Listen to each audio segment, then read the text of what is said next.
Of course, there was 2,700 rallies, I think, reportedly across the country, some 7 million people, one of the biggest days of protest in American history.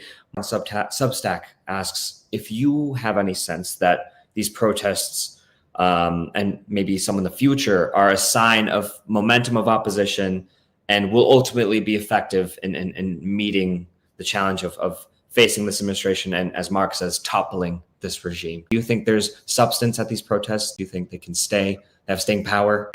Some of us still believe in democracy, and I think that even with an undemocratic regime, that goal still has to be to vote them out. I think what was so invigorating on Saturday was the cross-section of people that you and I were there in DC. We were looking for the radical Marxists and Antifa and the terrorists and the Hamas people, and we didn't see them.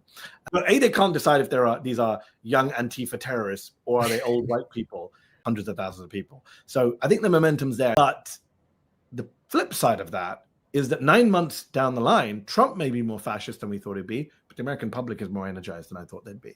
It's the biggest single-day protest, political protest in American history. So I think the numbers coming out show that the American public is not ready yet to roll over and just accept defeat and accept that America is no longer going to be a constitutional republic or a liberal democracy or a multi-racial society. And I think that fills me with hope that so many people turned out. And look, all of this does have to lead to people turning out to vote. I hate to say it. Sorry to sound cliched, but ultimately you do have to vote after all this. Just turning out to protest, holding placards is not enough.